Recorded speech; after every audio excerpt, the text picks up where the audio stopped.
Hi, and welcome back to Sampling with Kontakt. In the last video, we already dealt with the instrument level when we added effects to the instrument buses. Instrument effects will affect all of the samples in all of the groups. You can only add reverb and delay in the instrument effects section. Let's add a convolution reverb and select one of the plate presets.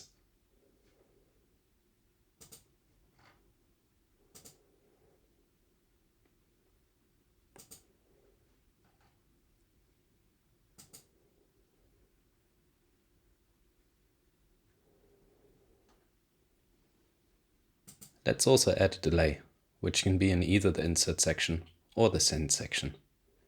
I'm going to add mine to the insert section, meaning that the delay will also go into the reverb.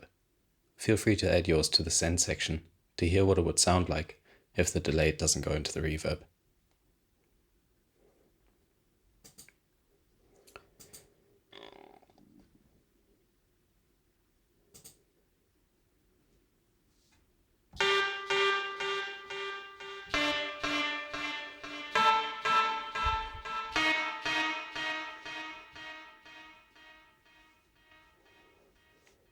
Let's also add some modulation.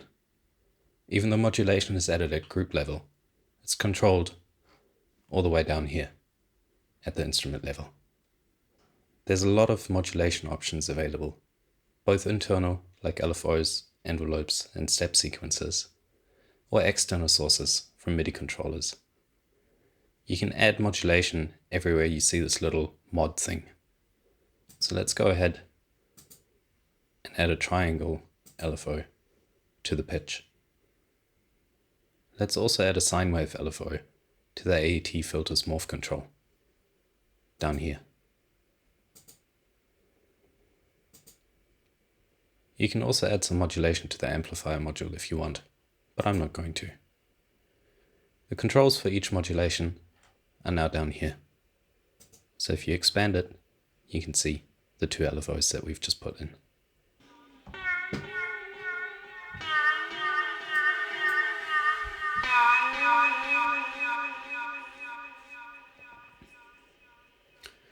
And there you go. Our piano now sounds like a whale on drugs. Okay, so you should now have a pretty good idea how to get started with Kontakt.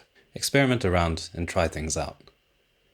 Now let's briefly talk about probably the most boring and probably the most important aspects of sampling, especially for larger projects. It won't take long, so do stick around. First of all, if you want to accurately recreate an acoustic instrument, find someone who has experience with sampling that instrument.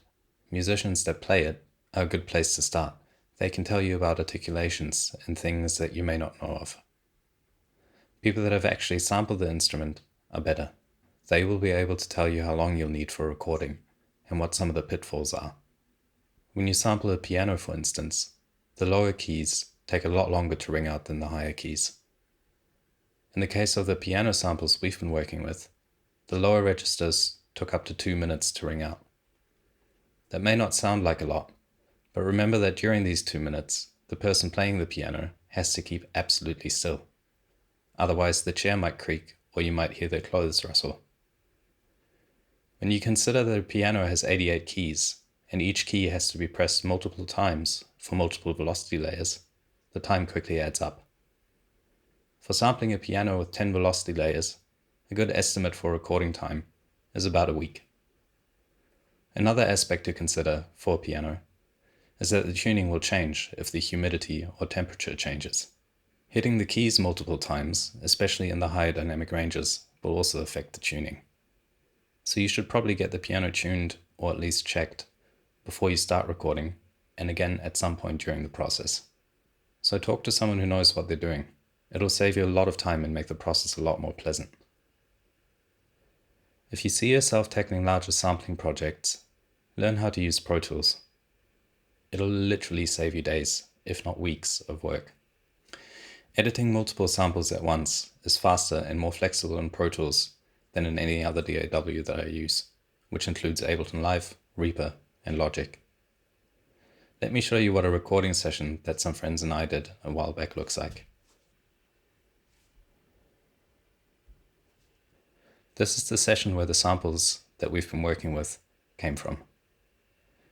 We had a total of 6 signals being recorded simultaneously, meaning that each key has 6 samples per velocity layer.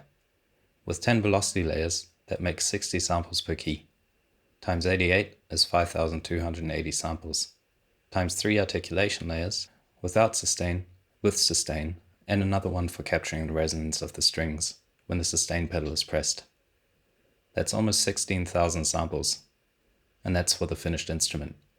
The recording session is likely to contain a lot more samples, which all need to be edited. This can take a lot of time unless you're quick and comfortable with the editing software you use. If you're recording acoustic instruments, you will almost certainly need to denoise the samples.